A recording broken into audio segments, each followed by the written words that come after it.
அது ஒரு அழகான மலை கிராமம். அங்கே ஒரு அழகான வீடு. அந்த வீட்டில் கணவன் ராயன், மனைவி கமலா, அவங்களோட பையன் ரமேஷ், அப்புறம் பொண்ணு தான் இருந்தாங்க. ஆனால் இந்த பையன் ரமேஷ்க்கு அவனோட தங்கச்சினாலே பிடிக்கவே பிடிக்காது. எப்போ பாரு சண்டை போட்டுக்கிட்டே இருப்பான்.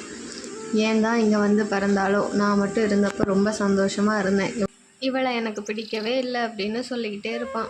அதனால் ஒரு முடிவெடுத்த அம்மா அப்பா கிட்ட இந்த மாதிரி சொன்னாங்க. என்னங்க, நம்ம பையன் எப்போ பார்த்தாலும் உன்னோட தங்கச்சியோட சண்டை போட்டுக்கிட்டே இருக்கிறான். இதை நிறுத்துறதுக்கு என்னதான் வழின்னே எனக்கு தெரியல, தலையே சுத்துது. கவலைப்படாத கமலா, அதுக்கு நான் ஒரு வழி வச்சிருக்கிறேன். நம்மளோட சின்ன பாப்பா தானியாவை அவளோட பாட்டி வீட்டில் போய் கொஞ்ச நாள் விட்டுறலாம். பிரிஞ்சிருக்கிற அந்த நாட்கள்லையாவது நம்ம பையன் ரமேஷ்க்கு தங்கச்சி மேலே பாசம் வருதான்னு பார்க்கலாம். நான் போயிட்டு வரேன் அப்படின்னு சொல்லிட்டு ராயன் அவங்களோட பொண்ணு தானியாவை அவங்க பாட்டி வீட்டில் கொண்டு போய் விடுறாங்க. வாப்பா ராயன், இப்போதான் உனக்கு இந்த வீட்டோட வழி தெரிஞ்சதா? பேத்தியும் கூட்டிகிட்டு வந்திருக்கிற. நல்லா இருக்கீங்களா? சோகமா இருக்கிற. எப்பவும் பாட்டி வீட்டுக்கு வரும்போது சந்தோஷமா தானே இருப்பேன். ஏமா அழுகிற? என்னாச்சு ராயன்? தானியா ஏன் அழுகிறா? அது ஒன்றும் இல்லைம்மா, பாட்டி வீட்டுக்கு வர்றதை நினைச்சு ரொம்ப சந்தோஷமாக தான் கிளம்பி வந்தா. இங்கே வந்ததும் அவங்க அண்ணன் இல்லாததுனால அவளுக்கு ரொம்ப சோகமாக இருக்குது. ஆமாப்பா, நீ ஏன் ரமேஷையும் கமலாவையும் கூட்டிட்டு வரல? அது ஏமா கேட்குற? வீட்டில் ரமேஷ்க்கும் தானியாவுக்கும் எப்போ பார்த்தாலும் சண்டை தான். ரமேஷ்க்கு தானியாவை பிடிக்கவே இல்லை. கொஞ்சம் தூரமாக இருந்தாவது அவங்களுக்குள்ள அன்பு உண்டாகும், அவன் தங்கச்சியை நல்லபடியாக பார்த்துக்குருவான்னு தான் இங்கே கொண்டு வந்து விட்டுருக்குறேன். 2 பேரும் சேர்ந்து இருந்தாங்கன்னா உன்னோட நிம்மதியவே கெடுத்துருவாங்க.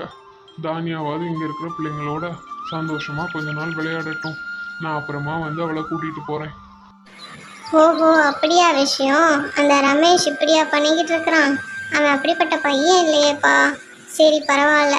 இருந்தாலும் நீ சொல்கிறதுக்காக தானியா இங்கே என் கூடயே இருக்கட்டும். எனக்கும் அதில் சந்தோஷம்தான்.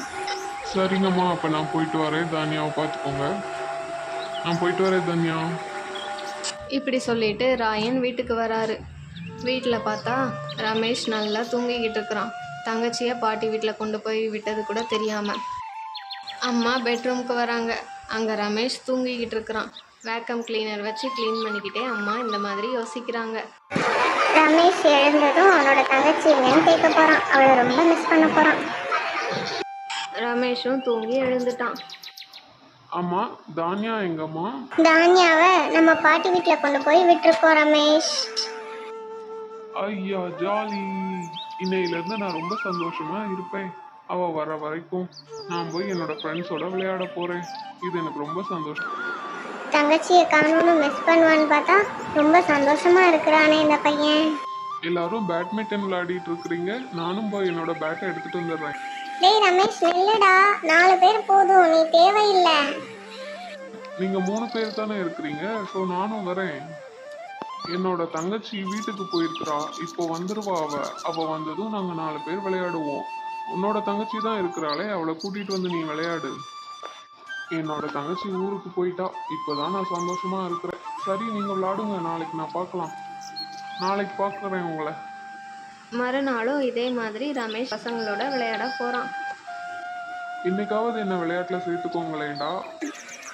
அதெல்லாம் முடியாதுடா. நாங்க 4 பேர் கரெக்டா இருக்கிறோம். நீ வேணா தனியா விளையாடு. ரமேஷ் ரொம்ப அழகாக ரமேஷ் ரொம்ப சோகமா அவனோட அப்பா அம்மா கிட்ட போய், அம்மா, உண்மையிலேயே நான் தங்கச்சியை ரொம்ப மிஸ் பண்றேம்மா. அவளை நான் எவ்வளோ காயப்படுத்தியிருந்தாலும் அவள் என் கூடயே தான் விளையாடுவா. எனக்கு மற்ற பசங்க என்னை விளையாட்டுல சேர்த்துக்கவே மாட்டேங்கிறாங்க. நான் தான் ரொம்ப கஷ்டப்படுத்திட்டேன். எனக்கு தானியாவை எப்பவே பார்க்கணும். தானியாவை நம்ம வீட்டுக்கு கூட்டிட்டு வந்துடலாமா? நாம நினைச்ச மாதிரியே நம்மளோட பையன் அவனோட தங்கச்சியோட அருமையை புரிஞ்சுக்கிட்டான். அவளை இனிமேல் அன்பா பார்த்துக்குவான். நம்ம பையனுக்கு தங்கச்சினா யாரு, பாசம்னா என்னன்னு நல்லபடியா புரிஞ்சிடுச்சு. அதனால நீங்க போய் பாட்டி வீட்டில் இருக்கிற தானியாவை கூட்டிட்டு வாங்க.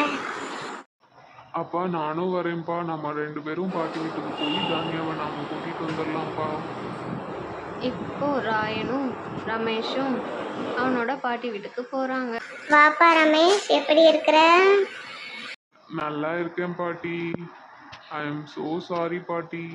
நான் தானியாவை உடனே பார்க்கணும். தானியாவை எங்க பாட்டி? என்கிட்ட எதுக்குப்பா சாரி சொல்ற? நீ சாரி சொல்ல வேண்டியது உன்னோட தங்கச்சிட்ட தான். நீ அவளை ரொம்ப ஹர்ட் பண்ணியிருந்தாலும் அவ எப்பவுமே நான் அண்ணன் கூட அது விளையாடுவேன் இது விளையாடுவேன்னு சொல்லிக்கிட்டே இருந்தா. ஆமா பாட்டி, ஐ எம் ஸோ சாரி அப்படின்னு நான் தானியா கிட்ட தான் சொல்லணும். அதுக்கப்புறம் பாட்டி ஸ்வீட்ஸ் எல்லாம் செஞ்சு கொடுக்குறாங்க. நல்லபடியாக சாப்பிட்டு ராயன், ரமேஷ், அப்புறம் தானியா 3 பேரும் அவங்களோட வீட்டுக்கு கிளம்புறாங்க. ராயன் பயந்துக்கிட்டே இருந்தார். வீட்டுக்கு போனதும் ரமேஷ் பழைய மாதிரி அவனோட தங்கச்சியோட சண்டை போடுவான்னு. ஆனால் அங்கே நடந்ததே வேற. ரமேஷ் வீட்டுக்கு வந்ததும் வேகமாக கிச்சனுக்கு ஓடி போய் தங்கச்சிக்கு தண்ணி எடுத்துகிட்டு வந்து கொடுத்தான். அவனுக்கு கொடுத்த ஜூஸை தங்கச்சிக்கு கொடுத்து 2 பேரும் குடித்து சந்தோஷமாக விளையாண்டாங்க. அதுக்கப்புறம் அவனோட தங்கச்சியை அவன் யார்கிட்டையும் விட்டு கொடுக்கவே இல்லை. அதை பார்த்து அம்மா கமலாவுக்கும் அப்பா ராயனுக்கும் ரொம்ப சந்தோஷம். அதுக்கப்புறமா தான் ராயன் நிம்மதியாக வேலைக்கு போனார். தேங்க்யூ. இந்த கதை பிடிச்சிருந்ததுன்னா லைக் பண்ணுங்கள், ஷேர் பண்ணுங்கள், கமெண்ட் பண்ணுங்கள்.